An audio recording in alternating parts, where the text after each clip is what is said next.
tervist! Täna on 9. juuni ja Risto Reng Farming kanal ja mul on hea meel, et loomaaed on täies hoos avatud ja inimesed käivad ja see on üliäge.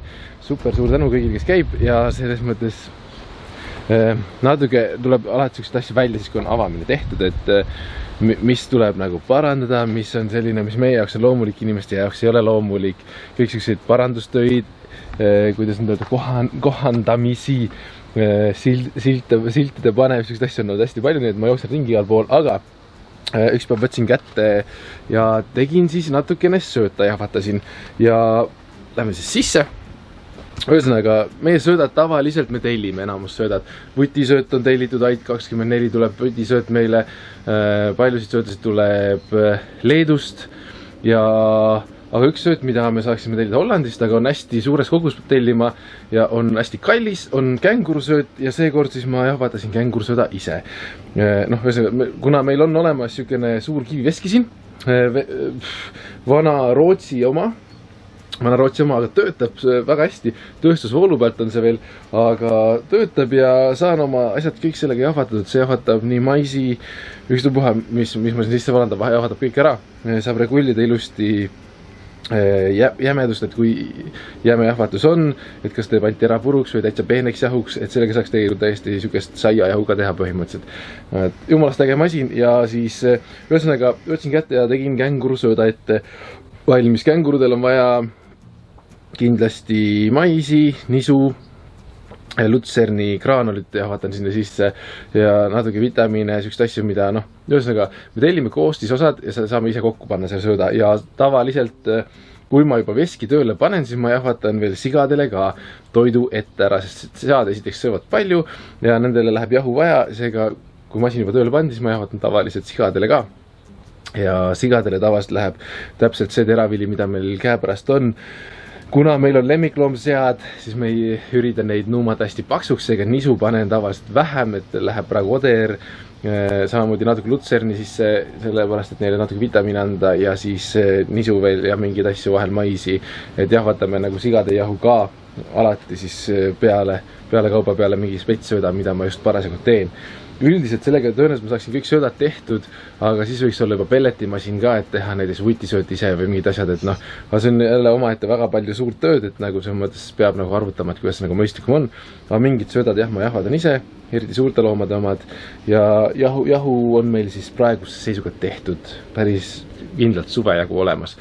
Et meil seesama oder tuli Rautsitalust, avamise puhul toodi meile suur kotitäissi ja see on, ma arvan, peaaegu 2 tonni ja sees võib-olla natukene vähem, mingi 1700 või midagi sellist, et see läks kõik käiku, et osa läks siia taha kottidesse ja enamus läks ikkagi jahu sisse kuskile, et vägev selles mõttes, see on selline töö, mis on hästi must, aga üldiselt, siin on näha nüüd, et siin on sigade tünn, sigade jahu ma jahvatan umbes selliseks, siin on palju teravilja sees ja siin on siis kängurude sööt, ma ei tea, see on natuke pime ka, et ehk näeb, kängurude sööt on selline rohekam, et teist tooni, et siis juba visuaali järgi saab aru, et mis siin sees on, ja muidugi siin taga on terve tonnine suurkott on veel mitte lammaste, vaid sigade jahu täis, et see on siis meie selline vana maja, me ütleme selle kohta vana maja, kuuri osa, kus on siis seesama veski sees ja see jahvatustöö on selline tolmune,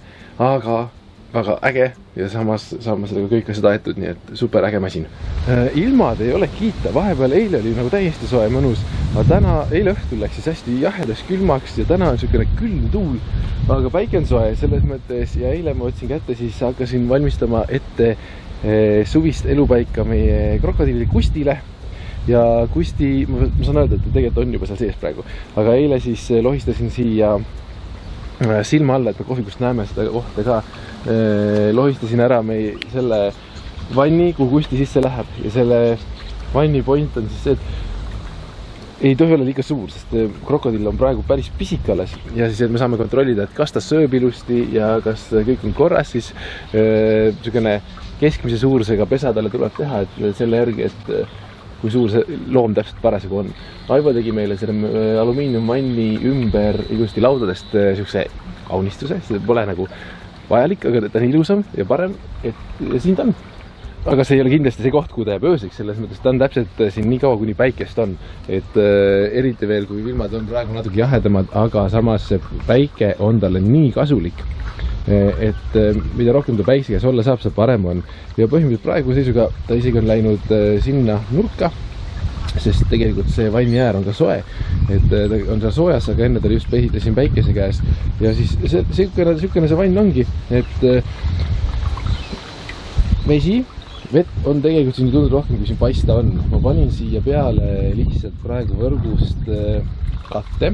Selle ma panen veel kinni ka, et ma saan ühelt poolt nagu üles tõsta, aga see jääb seal peale ja see on selle jaoks, mitte selleks, et ta äkki krokodil välja ronib, vaid selle jaoks, et kassid ei saaks siia ligi, sest praegu võivad isegi kassid teda ohustada, sest ta on nii väike lihtsalt. Aga siin on taimed sees. Siin on taimed sees ja kui te panete ükse kohta taimi, siis kindlasti peab teadma, mis taimed kannatavad vees elamist, on ju. Aga üldplaanis meil müüakse isegi tavalistes lillepoodides vabalt ükseid taimi, mis saab panna niimoodi kruusadesse kasvama. Mis on tähtis see, et tuleb kindlasti voolikuga ilusti pesta juured puhtaks, muld ära ja siis see on hästi lihtsalt tuleb tavaliselt. Ja siis panna kruusa sisse ja siis meie panime siis siia 2 flamingot, on ju. See on tegelikult tavaline hundinui. Ja see on võhumöök. Hundinuia ja võhumööga ma tõin siis tegelikult sealt tiigist üle voolust lihtsalt ja täpselt samamoodi pesin need ka survega puhtaks lihtsalt. Need on raskem pesta, sest need on savi sees, aga täpselt samamoodi saavad siin hakkama ja mõte on siis see järgmine. Siin on laotud kivid. Siin tegelikult sees on üks seguvann, mis nagu täidab seal filtri eesmärki. Taga selle kivi all, mis seal on pump ja see pump on siis selle mõttega, et tema pumpab tegelikult sealt põhjast vett seguvanni. Seguvann on kruusa täis, seal on veel üks äravoolutoru, et ta läheb sinna äravoolutoru sisse, siis läheb seguvannist alt läbi ja alt vesi tõuseb kruusast läbi ja siis voolab seguvannist, tegelikult on siit isegi näha, seguvannist voolab siis üle ääre ja siia. Ehk siis siin on veel topeltfilter ja see seguvanni kruusa osa üks, siis on teine kruus, kuhu ta sisse voolab ja siis ta voolab nagu siia ja siis teise poolt ta läheb läbi uuesti ja pumpab uuesti läbi kruusa. Ja siin on nüüd tegelikult, kuna see kruus on kõik vett täis ja siin on vesi, siis siin on veemass on päris suur ja kuna kruusa ma panin siia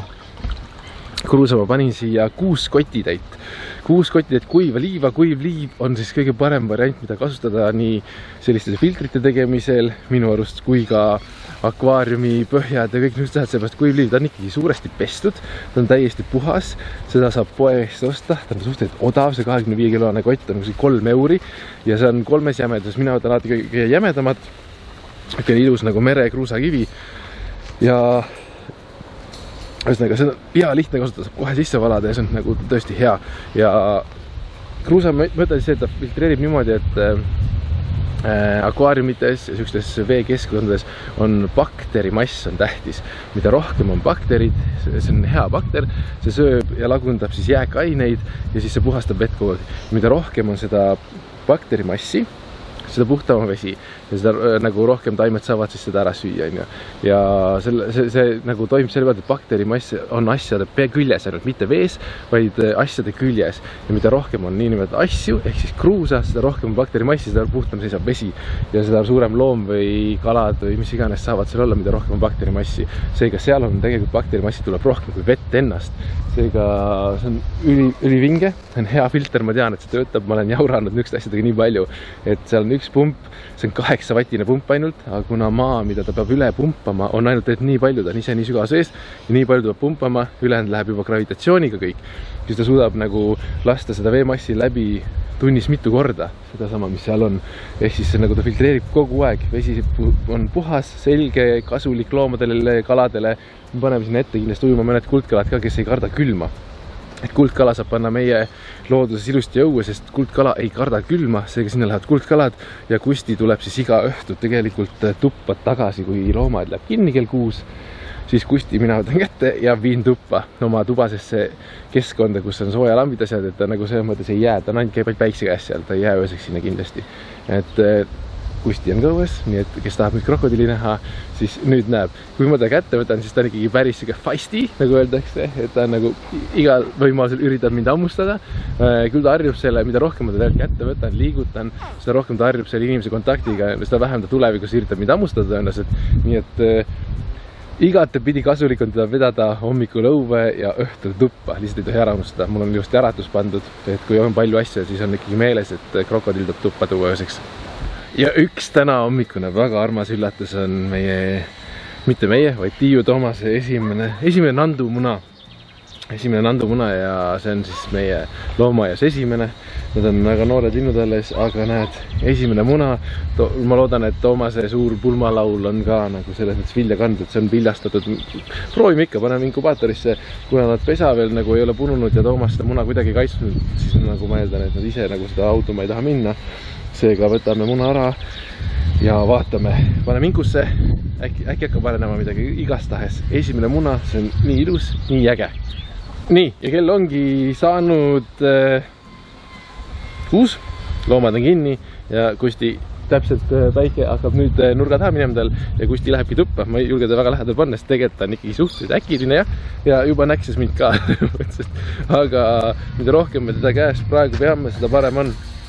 Seda sotsiaalsem ta tuleb ja nüüd ta läheb tuppa. On ja? Oota, seda on kuri. Aga ta on kasvanud ja ta on väga hea isuga, nii et see mõttes on äge.